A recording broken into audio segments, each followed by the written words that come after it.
हम आभारी हैं अभिनव जीवन कल्याण समिति के, जिन्होंने हमें यहाँ पर फंडिंग उपलब्ध कराई। और हमारी जो संस्था है धर्मधाम गौरव गाथा समिति, इसका एक उद्देश्य ये भी है कि जो भी यहाँ पे पैसा लगाया जाता है, पसीने का पैसा लगाएगा। वे संरक्षक हैं हमारे शनिदेव मंदिर के, उनको सादर आमंत्रित करता हूँ। श्री श्रीकांत शर्मा जी किया गया है, बहुत सराहनीय है और इससे भविष्य में जो वातावरण है जो उसमें बहुत लाभ होगा। बस मैं यही कह के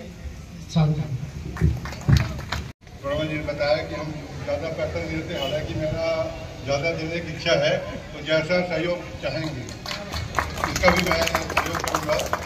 और तालाब निर्माण में जो मेरे फंड पड़े वो भी सहयोग करूँगा। पौधे बड़े हो जाए उसके बाद यहाँ एक कांच से स्तंभ लगाएंगे, जिसमें सराई की लकड़ी लगाएंगे, जो वर्षों तक अक्षुण्ण बना रहता है, जो पुरानी परंपरा है उसके आधार पे।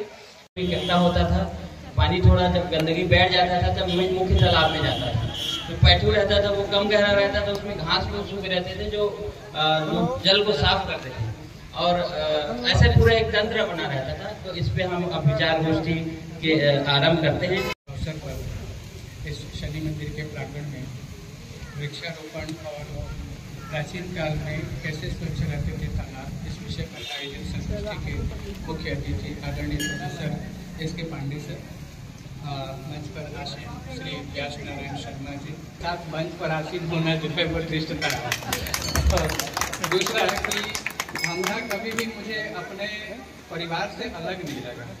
तो कभी मुझे लगता है कि मैं इनके साथ ही रहूँ, इनके साथ बैठूँ, तो मुझे ज़्यादा वस्तु स्थिति का, ग्राउंड रियलिटी का पता चलता है कि हम क्या कर रहे हैं, क्या करने वाले हैं।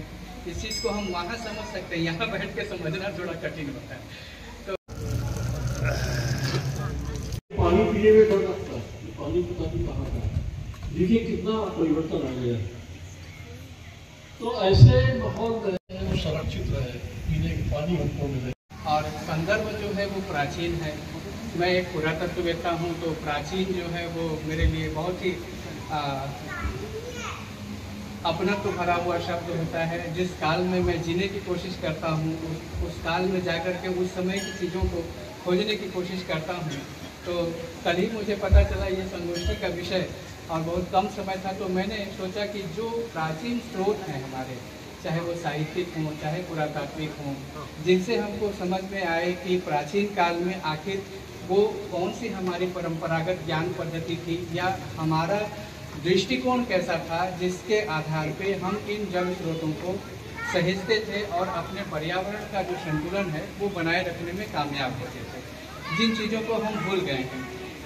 इस पूरे खोजबीन में जो एक चीज़ मैंने पाया कि दरअसल हम जो मिस कर रहे हैं वो क्या है, जो हम खो रहे हैं वो है संस्कृत। वो हमारा अपना भाषा, जिस भाषा में हमारा अकूत ज्ञान भरा पड़ा है, चाहे वेद हो, ब्राह्मण हो, आरण्यक हो, उपनिषद हो, पुराण हो, जिनमें इतनी सारी चीज़ें दी हुई हैं कि हम किस तरीके से प्रकृति और जीवन, इन दोनों के बीच में संतुलन स्थापित कैसे करें। बहुत ज़्यादा एफर्ट करने की ज़रूरत नहीं है। जितना जद्दोजहद आज हम कर रहे हैं वो इसलिए करना पड़ रहा है क्योंकि हमने बीच में हम कट गए, अपनी मूल धारा से कट गए, संस्कृत से कट गए, और संस्कृत से कटने के कारण हम उस ज्ञान परंपरा से कट गए जो पूर्वजों ने हमको विरासत में दी थी। कुछ चीज़ें जो मैं नोट करके लाया, एक तो ये कि ये जो वृक्षारोपण का कार्यक्रम है वो जल संरक्षण के लिए अपने आप में एक बड़ा योगदान है। और अभी न केवल यहाँ बल्कि पूरे भारत सरकार ने भी एक पेड़ माँ के नाम जो अभियान 2.4 चालू किया है, वो भी अभी सितंबर तक चल रहा है। और इसी क्रम में ये आयोजन जो है वो बहुत ही सार्थक है। कृष्ण भगवान ने भगवद गीता में जो वृक्ष आज हम लोगों ने लगाए हैं, सभी वृक्षों में मैं अश्वत्थ अर्थात पीपल है। तो आज भी आप देखते हैं कि पीपल हो या बरगद हो, वट और अश्वत्थ, इन दोनों को हमारे धार्मिक जीवन में, हमारे चिंतन में, इवन हमारे संस्कारों में, हमारे कर्मकांडों में, अनुष्ठानों में बहुत महत्व है। हम उनको नहीं काटते। क्यों नहीं काटते? क्योंकि ये धारणा है कि वट में शिव जी का वास है और पीपल में विष्णु का वास है। तो ये धारणा या ये मान्यता स्थापित करने के पीछे कारण क्या है? कारण यही थे कि वृक्ष जो है वो देवतुल्य है। जब मूर्ति पूजा आज हम करते हैं, मंदिरों में मूर्ति स्थापित करके पूजा करते हैं, जब मूर्तियां नहीं बनी थी, मूर्तियों का निर्माण गुप्त काल में या थोड़ा पहले जाए कुषाण काल में शुरू होता है 1800 बहुत से बहुत 2000 साल धार्मिक मूर्तियां बनने का जो काल हम प्राप्त करते हैं इतिहास में। तो हम प्रकृति पूजक थे, नदियों की पूजा करते थे, वृक्षों की पूजा करते थे, नागों की पूजा करते थे, पर्वतों की पूजा करते थे। तो सामने जो विकराल समस्या खड़ी है उसकी ओर हमारा ध्यान जा रहा है और फिर से हम जाग रहे हैं, फिर से हम तालाबों को रिवाइव करने की कोशिश कर रहे हैं, फिर से हम जंगलों को विकसित करने की कोशिश कर रहे हैं। वृक्ष को कैसे परिभाषित किया गया है? मूलतो ब्रह्म रूपाय, वृक्ष की जो जड़ें हैं वो ब्रह्मा के स्वरूप हैं।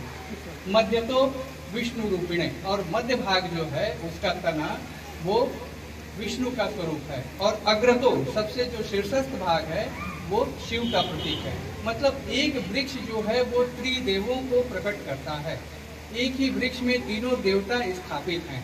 तो सोचिए, हमारा यह दृष्टिकोण था, इस वजह से हम वृक्षों को नुकसान नहीं करते थे, और यही कारण था कि भरपूर वन थे तो वर्षा थी, वर्षा था, जल था, जलों को संधारण के लिए तालाबों को कभी हमें रिवाइव करने के लिए इतना मेहनत नहीं करना पड़ता, वो जल स्रोत के निकट होता है। अभी हमने थोड़ी धारा बदल दी, पहले हम प्राकृतिक जल स्रोत के पास हुआ करते थे, नदियों के पास हुआ करते थे, या तालाब बना के कुएं बना के रखते थे। अब बोर करने की प्रथा शुरू हो गई, तो अब हम कहीं भी बच सकते हैं और जमीन से हम कहीं भी पानी निकाल सकते हैं। हमारी दादागिरी हो गई है तकनीक के कारण, और यही कारण है कि हम जो प्राकृतिक संसाधनों का दोहन और शोषण जो है तेजी से करने लगे हैं।